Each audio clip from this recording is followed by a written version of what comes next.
Alright, hi there and welcome to my channel, Blue Paloma Velomobile.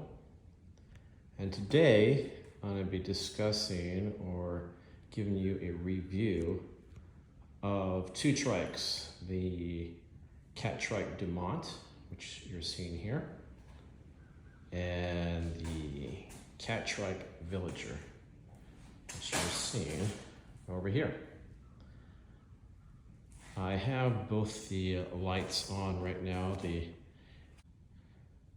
and just so you can see both, there is the Catrike, the Villager, and the Dumont.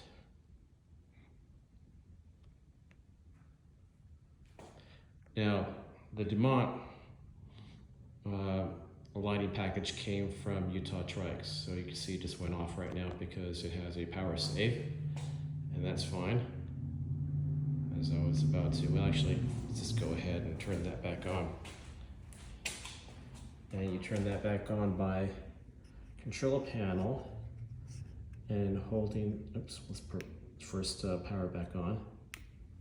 I have that Catrike's animation come up, or welcome screen. All right, and automatically the default, there must be a photo cell because every time I turn it on in a dark setting, it turns on. So I don't know where it is, but there is a photo cell somewhere. So you can turn it off by just holding the plus additional power button, press and hold, and to bring it back on, press and hold again. All right, that controls the headlight on the Dumont, and it also controls the rear light, and the rear light is stagnant. It doesn't blink, which I'm not too crazy about that, but it is what it is. On the Villager, I have a aftermarket cat eye motion light, so when the sensor inside this aftermarket light senses that I stop, it turns to a static red light, so to let people know in the back that I am stopping or I've come to an abrupt halt. I'll go over the battery configuration mode here in a bit. And then of course aftermarket lighting. As you can see, oops, I think my power save went on as well. All of these, for those of you who have the Bafang controller, know that automatically it comes with a power save. So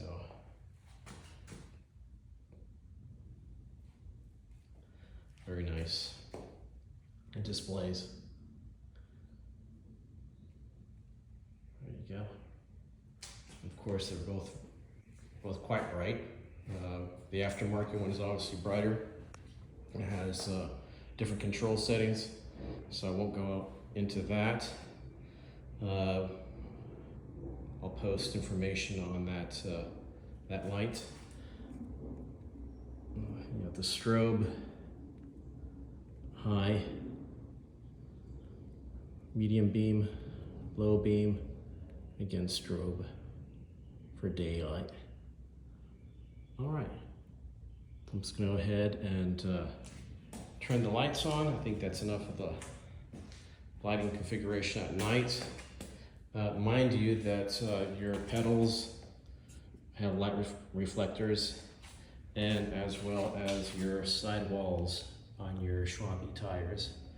So there's plenty of visibility, as well as the Catrike pennants. They both do. All right. And the side panniers have reflectors as well. So you do have visibility at night where you can be seen. I'm gonna turn on the lights here. I'll turn off these lights. Hold down, power off, hold down, power off. Now, well, we'll go over the battery here. Well, first of all, let's go ahead and turn this off. Power off. And both of these have settings you already know. You have your power and as far as your stages of power and your configuration, how you want it. I'm just going to power off because I believe there's plenty of other videos out there from Catrike, Utah Trikes that provide you with plenty of information on how they go about doing that. So let's start with the Villager. So as you can see, one of the things of those of you who know or are familiar with the Villager, it has the front 20-inch tires and the back, well, it has both the front and the rear are 20-inch. However, I had this one modified to receive a 26-inch because I wanted the better performance that you get out of a larger wheel. So this particular bike has a, right here, has the SRAM dual drive 3rd edition. Now this particular internal hub is now no longer produced, but it is really a wonderful internal hub system. And you have your lever control here. This is obviously for your main gears, but the other ones right here are your lower and upper gear settings for the internal hub. And as far as your sprockets back here is controlled for this one. So you have a plethora of gear settings, no doubt about that. This is a very busy handlebar, as most trikes that have internal hubs and power assist. This one obviously also has the Avid disc brakes, and of course I got a bell here. Yep, if I can, there we go. Butterfingers. All right, and then of course additional, the front tires of course come off with that easy release. Water bottle carrier. These are manufactured from Utah Trikes. This is the older model. I don't believe they sell that one anymore. And I'll tell you why, probably.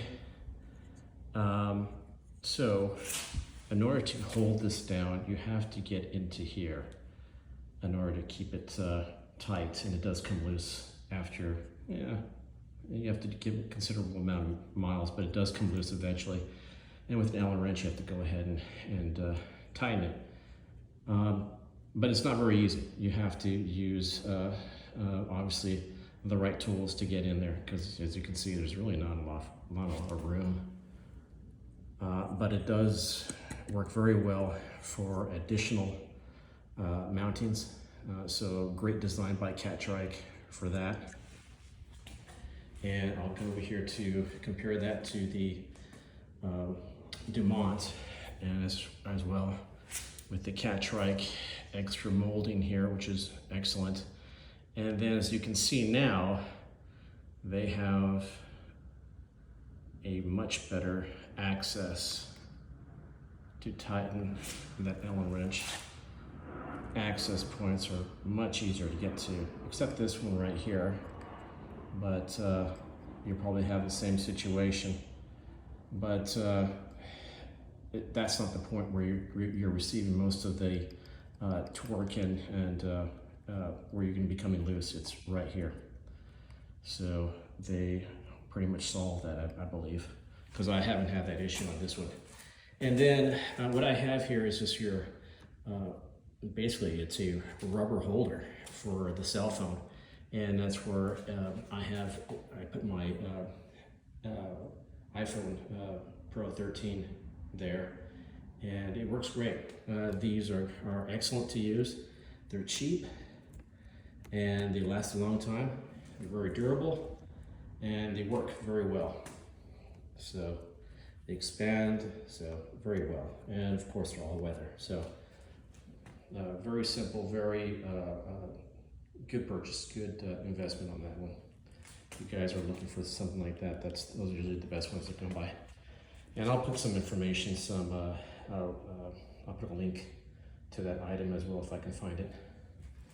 A lot of these are Amazon products that I find aftermarket.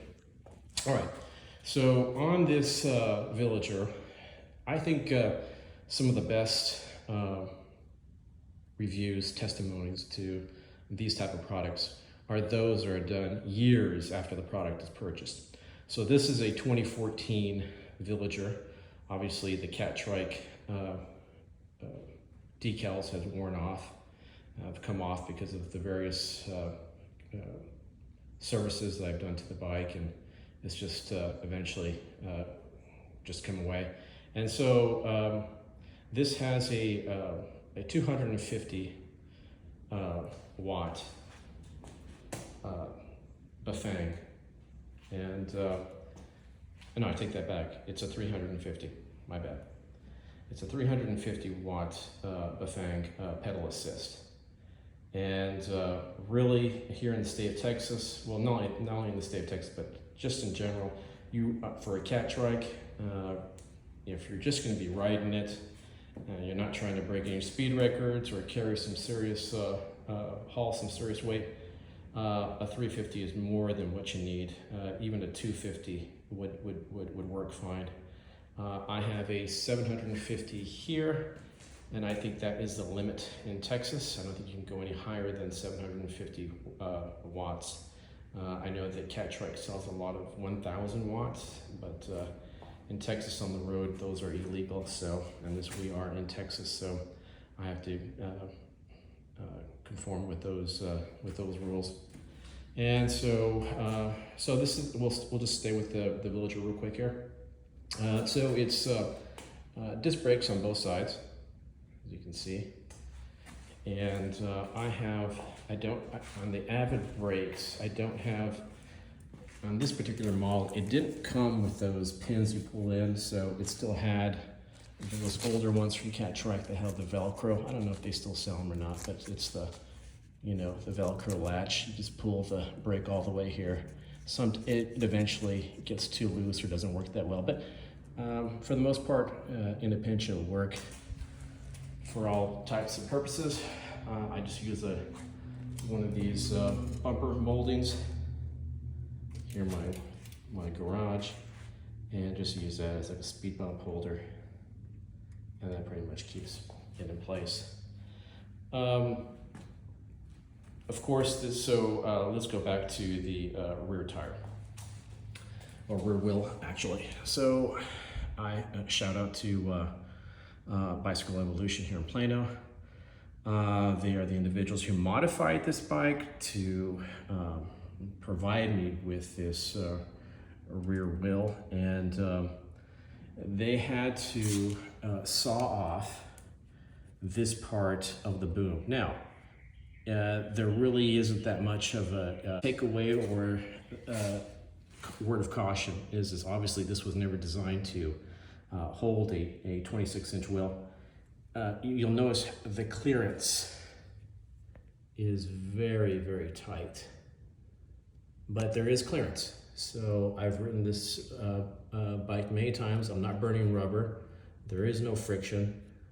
However, if you go through mud, you will feel it, and obviously you'll have to make sure you clean that off.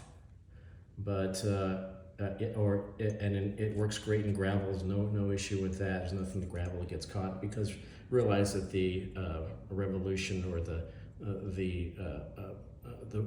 winding of the wheel is going towards the front, so it has to go. So any debris has to be picked up, stay here in the fender and then work its way back here, which is unlikely. But if it's mud, well, it's very sticky, well then you're definitely going to get that in there. But it does not compromise the structural integrity of the boom at all.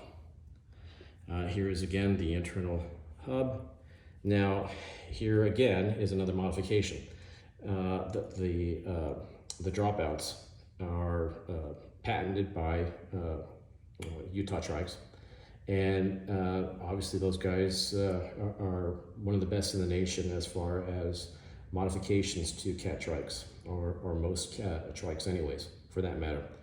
And they sold me these dropouts. So this whole black molding is a dropout, because you can see on the other side, that's where the original internal hub would have been. They added these dropouts, it increases the length, and you're able to put that dropout, or that, I'm sorry, the wheel and the internal hub there. Probably wondering why I got all this stuff right here as tape. Anyways, the tape that I have, or the duct tape, is to dampen the sound when I'm writing. So, and I've done that on the Dumont as well. I've never had the pennant come out, and I'll show you that it does come out, obviously. But you know, it's never come out while I'm writing. It's pretty well in there, so no worries on that. It goes in there quite a bit. I did glue it, Gorilla Glue it, so it originally comes in 2 pieces, but I Gorilla Glued it, so it's only 1 piece. And I don't have to worry about this part coming loose. And that's for the pennant. What else? Oh, of course, you're seeing these batteries. Okay, so a good friend modified and added those 2 batteries. Let me turn this one off here. Don't mind the decals, they're just funny decals, so I can identify my batteries when I line them up with other batteries. These batteries are the 36 volt, 14.5 hour, so not the most endurance batteries, Samsung's, but with 2 you can easily do, and then with Hills you can do easily more than 50 miles with both batteries. I only have 1 because I just wanted to bring 1 out for demonstration purposes. And here is the AB switch. So when this one is at a low power, I don't want to completely drain it while I'm writing, so you'll probably be at 10%, and you'll see it on your display. You'll turn off your display, you turn off your controller, come over here, turn off your battery, switch the AB switch. There's three settings. So here's the setting that for this battery. On your right, there's neutral. There's no power. It's on the switch, and then flip it up one more time, and you're on the left-hand battery. You lift it up. You go ahead and flip it. Or turn on the battery, and then again turn on your power, and there you go. You'll have power for your other battery, and you can keep on going. Let the good times roll. All right. These all come with batteries. All of these come with a back pouch and another pouch for an air pump. You see it right here. And then another one that's down here. And basically I just use it for, really not real good. Not a good view of it, so I'm not going to elaborate too much on it, but it's great for putting a garage door opener. So you can go ahead and use that. Stay on the Villager real quick here. Wrap it up. I have one mirror. I don't need 2, so no big deal on that. You get pretty much everything you need to do. And then of course your controller with power on, your lights, your menu, information settings, power up, power down, your throttle, and of course you have your brake control. And your little brakes here. Sorry. There you go, down here. All right. So that is the Villager. I have the older headrest, another design that's evolved now. It wasn't the best design from Catrike, but because you can see where they had like one screw, they had two screws at one point, but anyways, there's a lot of play and it's not the best design for headrests, so I just put it there with a tie strap, and so it pretty much does the deal. And then of course I got my rack in the back here. The only thing about this rack is that it is backwards, so gonna have to figure if I want to go ahead. This is your top rack, and if I want to put anything on there, they have obviously modular baskets and cages you can put on here, and if that's the case, I'm going to have to do something about this, either take it off or what have you, because this is where it goes. This would be the back on most bikes. And so your packaging or whatever adapter you're going to put in here is going to be higher. So more to come on that. I don't know if there's a way eventually to swap it, to just switch it, or if not, I'm just probably going to have to do away with having to worry about adding a modular unit to that. But that is the Villager. I'm very happy with the Villager. It's very reliable. I have the electrical pedal assist for increased range, and the internal hub, and the manual gearing. As a redundancy, in case I lose power, I can still pedal this bike, get me to where I need to go. Won't leave me stranded. And this is a 2014 Catrike.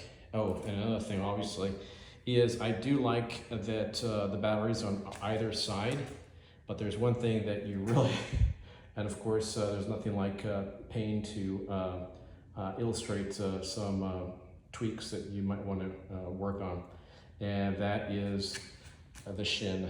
So if I get too close, and I've already done it before, I will hit my shin. So don't want to do that. Sliced up my shin once or twice already. So, and when you're moving it, sometimes you get really close because you're trying to lift it into a car or something, and you'll get really close and you'll hit the shin. So I've had to make myself aware of that, not to do that again. But that is the Villager. Obviously, the thing that I like most about the Villager is that it sits high. The bad thing is that it only comes with a 20-inch wheel, and to do a modification to it is great, except that it's not really designed for a 26-inch wheel. So you have your takeaways from it, but I will not get rid of this bike. It's very reliable, very easy. It's just all around good bike. And so it's one of those that I'm sure they'll last for years, and quite efficient. For both bikes, I know I always like to do this, show how high these bikes sit. At least you have your pennants, which are pretty good height. Make sure you always use your pennants when you're in traffic. It's definitely a lifesaver. It's the way that most vehicles will see you. I even do it with my Velomobile. I know a lot of people don't like them, but they will save your life, no doubt about it. And so you can see how you're low, but you're not super terribly low compared. This is a standard SUV, so you can see You're not that low. They'll be able to see you, but yes, without your pennants, you're definitely pushing it, no doubt about it. Okay, enough about the Villager. Let's go into the Dumont. So this is a relatively new Dumont. I've only had this for a year, and I got this one with the pedal assist as well. This came with a, like I said, it's a 750 watt. Oh, and before I go too far, well, I know I've already told you about the battery. On this one has a 48 volt battery with a 16 amp hour rating on it. And so this one is completely configured by Utah Trucks, and they provided the add-ons, the electrical configuration, and the internal eVelo internal hub. There it is, the Evo 380. It does have the rear rock shock. There it is. And this is a very comfortable, very solid ride. I have the panniers as well. Obviously, I only have one set of panniers. I just swap them back and forth between the trikes. I got the panniers there as well with Utah Trucks. So all you have to do is go to their catalog and you'll find those there. Of course, I also had their newer design of their headrest. So this is obviously a better design, much more sturdy, and it also has a sway bar here where you can add additional lighting if you want. And I think that's probably what I'll do. Add a rear light that actually blinks, or also put a my GoPro camera on the back as a rear dash cam. When you're riding a bike, it's not so much what's in front of you that you're worried about, it's what you can't see that's behind you when it comes to being on the road. So this one has a configuration of 2 batteries. I would have liked it to have on both sides, but they told me the reason they put on both is so that this is a folding bike, so you can fold the bike. So I was okay with that. The only thing I don't like is that it takes a while to put this the reverse battery, because you have to, not only the weight of the battery, but you have to slide it in, and you have to make sure that right here, this one, that bolt lines up with the bolt that's on the sled. And if you're only working with, you have one hand with this, I don't know how much these batteries weigh, I think 4 or 5 pounds, and you're trying to get it in there with one hand, and you're balancing yourself with the other, with the key to try to lock it in there. It becomes a little challenging, but it can be done. But that's my gripe on that. I'm not too crazy about that.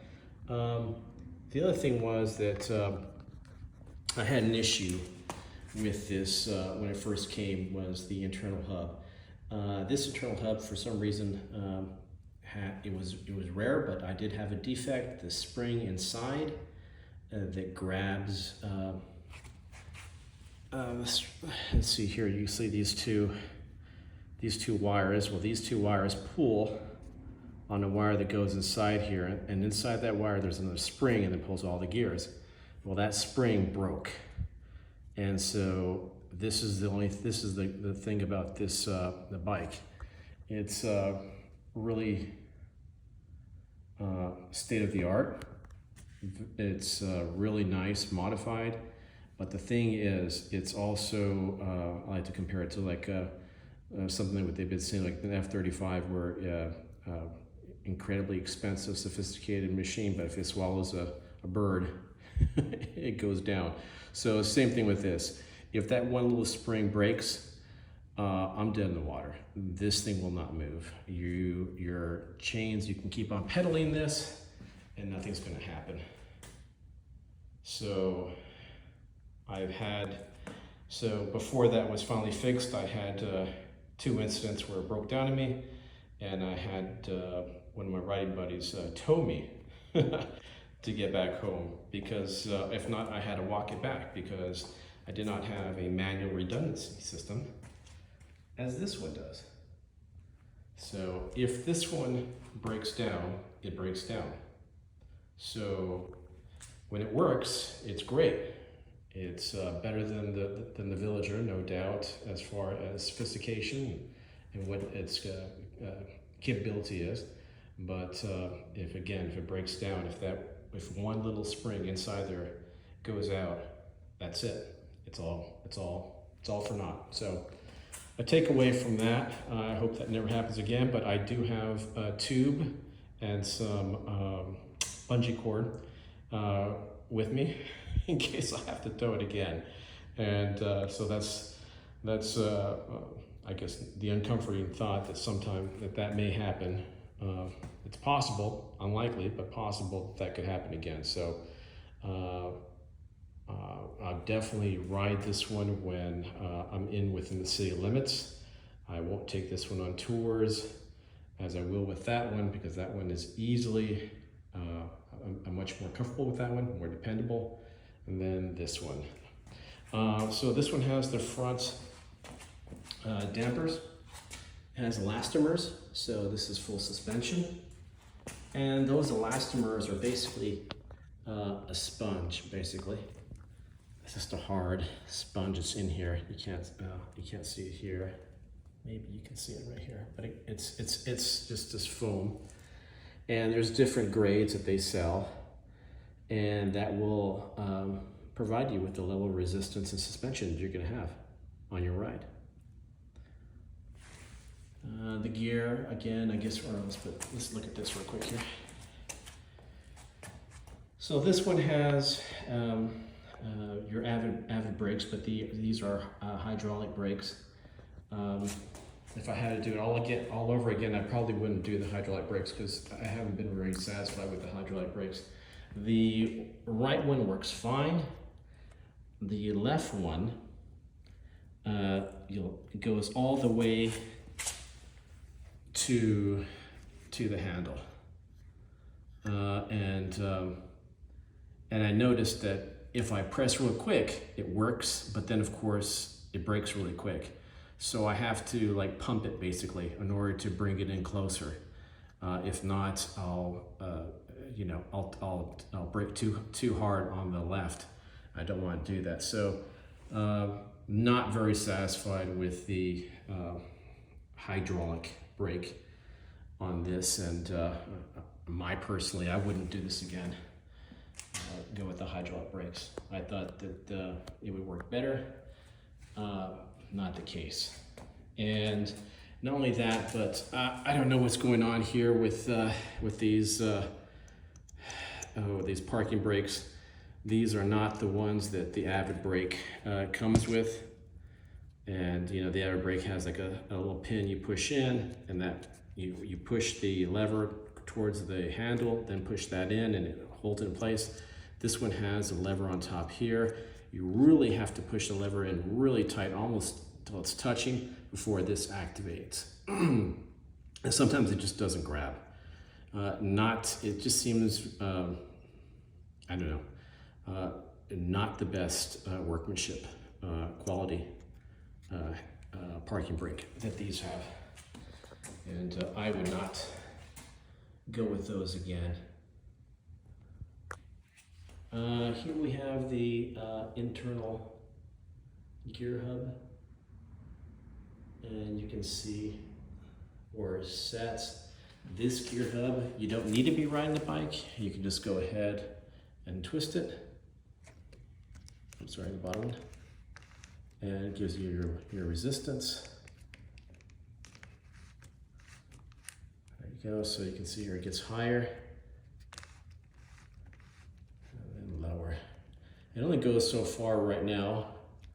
while it's on, while I have the brake on, or while it's not moving. It doesn't move too well. Only when I start moving again and I'm pedaling will I be able to switch it to even the lower gear. And again, it's not,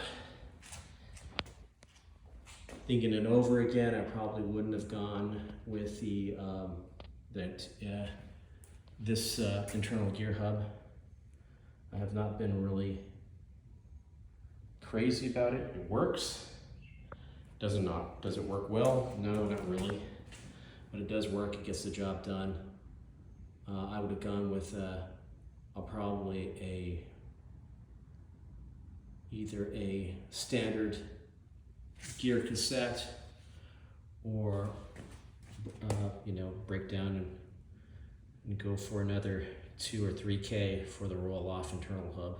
I'm very satisfied with it in my Velomobile, but in any case, that's what I have. All right, well, don't want to make this too long of a video. I think it's already been long enough, and I want to go ahead and just show how easy this mesh comes off. It's a nice padded seat, and of course you see the straps for the panniers. There we go. So overall, yes, it is a very good bike. There's some tweaks, some things that could be better, and definitely it's something that can be worked on. Oh, here's the water bottle rack there. Good wire management. I'm not too crazy about having this wad of wires back here. I think it's quite a bit of them right here. There you go, you can see that. But these are electrical assist, pedal assist, and so they have a lot of wiring that goes with them. And I know these guys do the best they can on wire management. I think they did a pretty good job. And that is my review of both the Catrike Dumont and the Villager. Feel free to put any comments in the comments section. Please hit the like button if you like what you saw. Please subscribe, and I will have more videos coming up. All right, thank you very much.